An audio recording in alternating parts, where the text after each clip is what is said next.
Here we have Mr. Dick Cheney, coming out of the hospital. This is probably one of the most evil men who have walked the face of the earth, this man.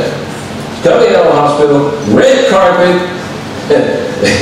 He's got his psychological enablers there, mind-controlled conformists supporting him. He would not be able to do what he's doing without those people who are absolute mind-controlled and very patriotic, giving this man the red carpet.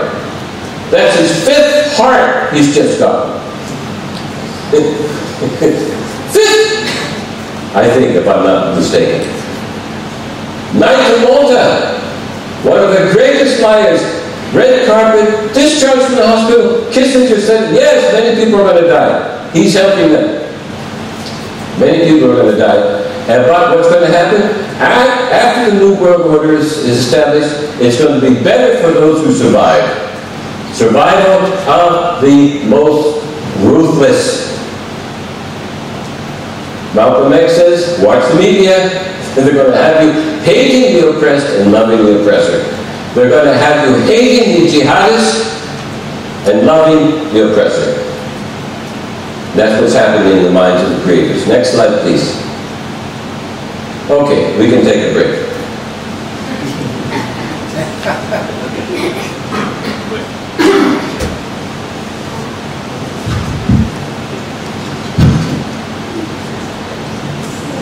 Thank you, Dr. Omar.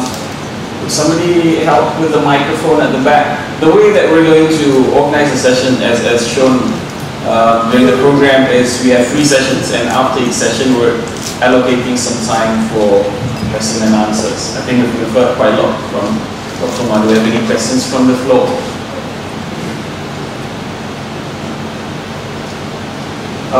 If I may start first, well, there is one question, thank you. Bismillahirrahmanirrahim. Assalamualaikum. My name is Fadila. I just want to ask one question. Why are the Crusaders bent on destroying the fitra? Say that again. Why are the Crusaders bent on destroying the fitra?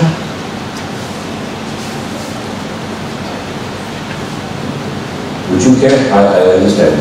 Why are the Crusaders Why are they bent on this? on destroying fitra? Would you like to answer that?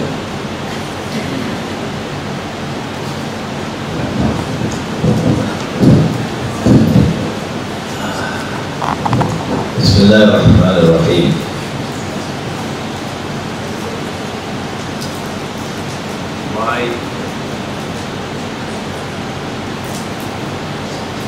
Why are the Crusaders only European? There are no non-European Crusaders. Number 2, Europe is not homogeneous. There is Western Europe and Eastern. When the Quran refers to Rome,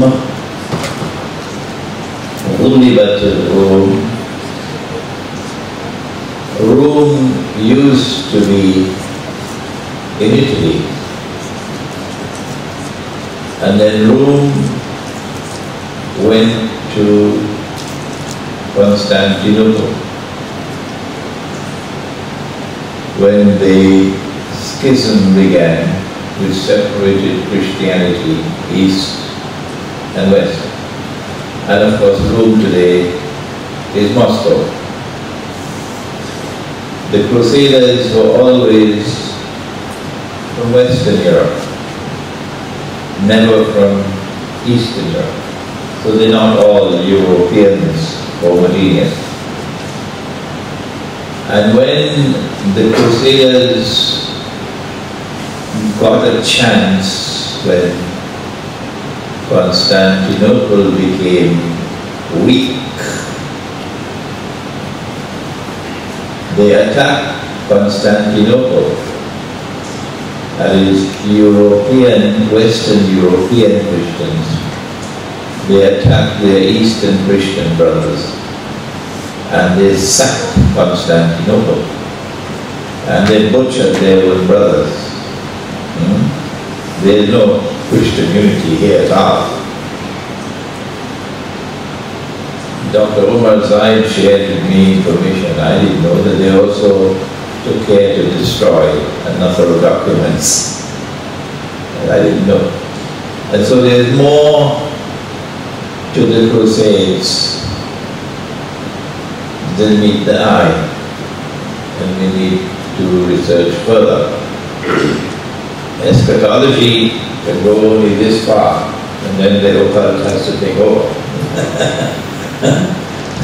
To answer the question, why are the Crusaders hell-bent on destroying Fitra? We can do from this side this much to conduct this analysis, to say there's a big question mark now behind Western Europe, not Eastern Europe, Western Europe. Okay? I am the author of the book, An Islamic View of Gog and Magog in the Modern World. And my answer is that this is the work of Gog and Magog.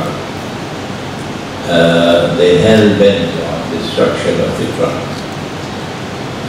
Because the Quran tells us that Gog and Magog have, if you'll excuse my language, they got a PhD in fasad.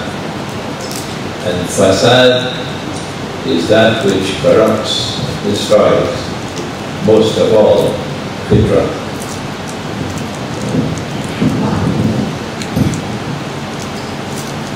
From a different perspective, I was born and raised Catholic, and so everybody thought I was going to be a Catholic priest when I was younger.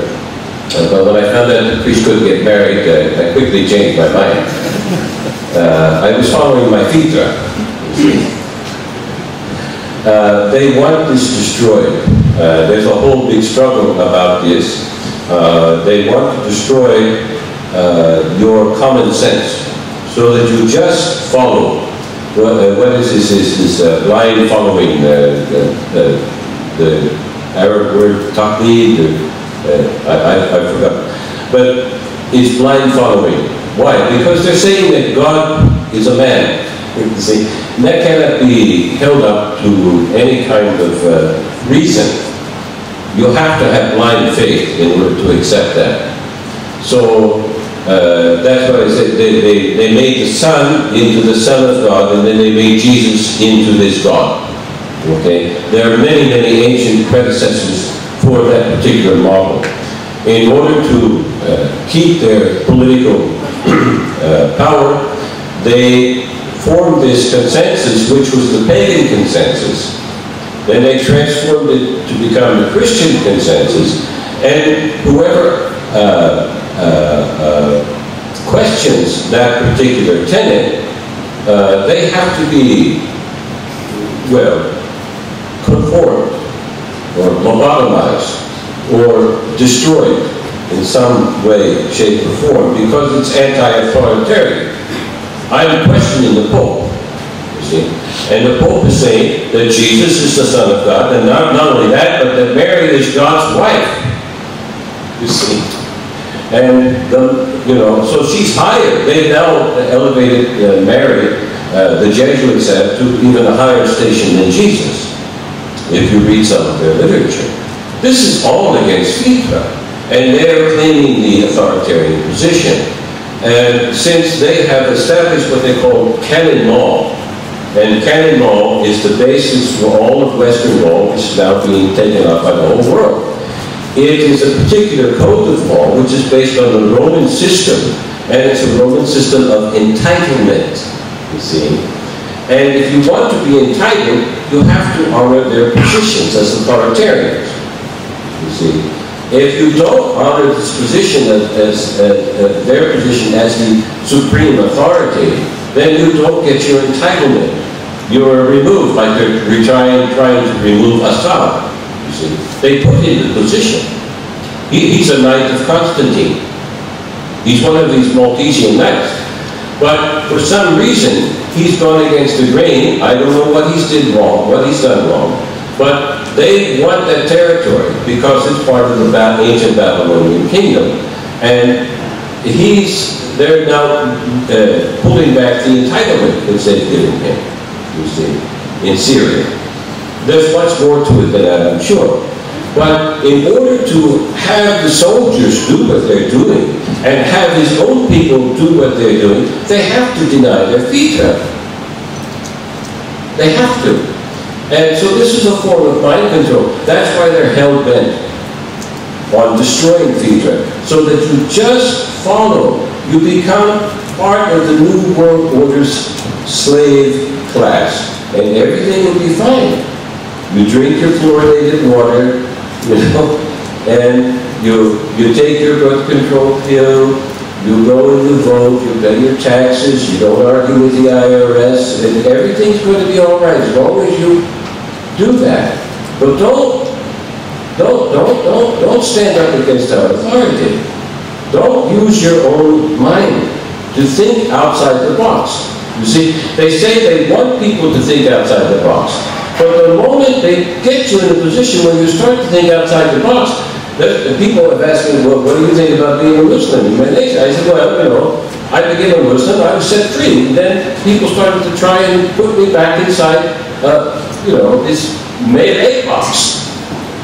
You see, I wasn't a Muslim, I was a Malay. Then they, you know, they want me to put inside this, I can't fit, you see. So it's against my fitra. I'm not a tribalist. I'm a cosmopolitan. You're probably looking at one of the real cosmopolitans walking the face of the earth right now. I'm one of those people, I can go anywhere. But I never fit in. You know, because I follow my fitra, and everybody's conforming, you see. And so I was talking to the Sheikh, I said, have you had any trouble? He said, I stay under the wire, you see. He stays under the wire.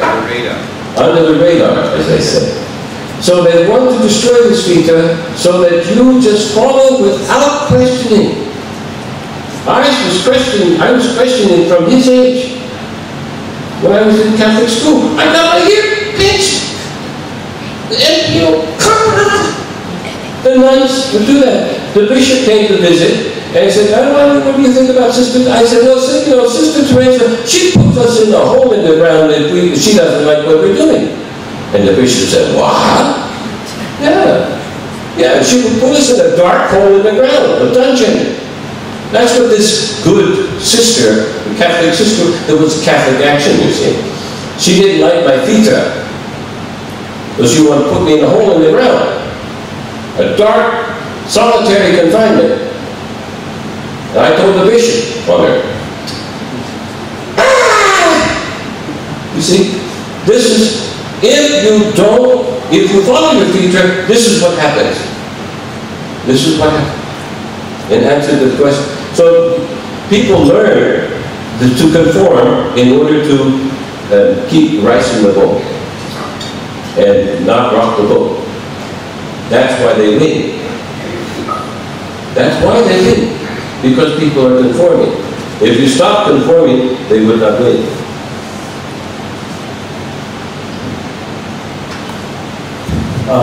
If I may just follow up, could you define fitra for us?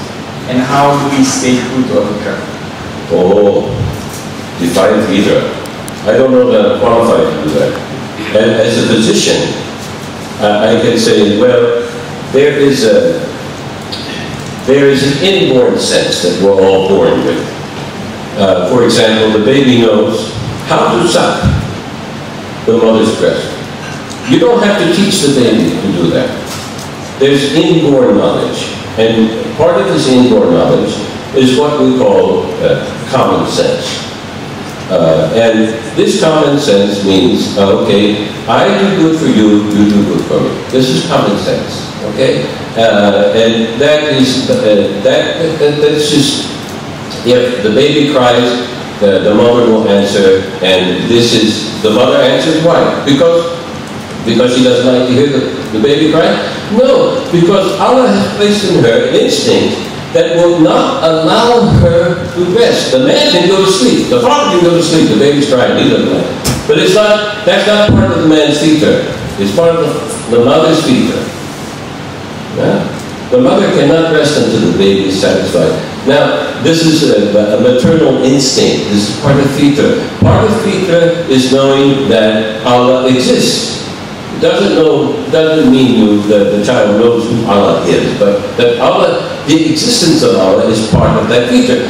We now have scientists, psychologists in England who have now established beyond any reasonable doubt that they said every child is born believing in God. The same thing that the Quran has said. They have just come out with this statement about 2 months ago. British scientists. It made one of the front pages in the tabloids. A very interesting, this is feature. They want to destroy this feature. Because, why? It's humanism. What is humanism? God is man. The Son of God is God. The man is God. If man can be God, you are your own God, is one of their doctrines. This is humanism. Then this is counterproductive to feature. You see, the feature says somebody made all this. The child says somebody made me. Somebody made all of this. Something. I don't know what this is. But if you are your own God, you are your own creator. And you see, that doesn't make sense, but they want you to believe that. And so the kids are starting to believe that. And they get to a point where they start to question that. You start to question it too much. You know, you can't, if you don't conform, then you have to become a hip-hop artist or something, you know, and start behaving in eccentric ways in order to fit into the counterculture or parallel culture that they'll tolerate. But you cannot be mainstream. You cannot join the elite if you adhere to one of these other principles. It's humanism. So this is against fitra. So fitra is everything that God has placed in us as an instinct and inborn knowledge, to my understanding, that allows us to pursue and choose what is good. Anti-fitra is something, any kind of influence that allows us to pursue the appetite of the nafs. That is there too. But we have a common sense that shows us what the limit is. For example, you eat, then you get to a certain, you're satisfied, but it's so good, you eat some more. You see, this is going against your common sense. Your common sense is, your body's already told you you've had enough. But your tongue and your sense of pleasure says, I want more. And that's when you go against your fitra. Well, the Western anti-fitra, or anti-Christ, if you will, is anything that allows people to think they can satisfy their appetite, satisfy their nafs, and go against the fitra, and still win, still gain benefit, you see. Your fitra allows you to follow what is good and benefit from it within those limits. And if you read the Quran says they have crossed all limits. All limits. You see, there's a limit for everything. And our fitra allows us, if we remain awake and unconformed, okay, to the anti-fitra, we can establish for ourselves what is a true fitra. I have read hadith, I have read stories about the people who have not known Islam, but they have attained a certain degree of knowledge, and even Al-Qadir has come to visit them, you see. Now this is, and they don't know anything about Islam. Why? Because they followed their fitra. Okay? I hope that's answered it to some degree. There is a verse of the Quran which is applicable here. بعد أعوذ بالله من الشيطان الرجيم فطرة الله the divine nature. I can't think of any other word to use. The divine nature. فطرة الله التي فطر الناس عليها. The human nature has been constituted in the pattern of the divine nature. The human nature has been constituted in the pattern of the divine nature. فطرة الله التي فطر الناس عليها لا تبديل لكلمات الله. Allah's words do not change. ذلك دين القيم. This is the right way of life. Namely, that you should live in accordance with your own nature that Allah has given to you, which is patterned after the divine nature. ولكن أكثر الناس لا يعلمون. But most people don't seem to show understanding. Dr. Zaid hit the nail on the head. There is a war in ways for the longest while on nature to get mankind to turn away from the way of life of nature. The American Indians never had celibacy. No.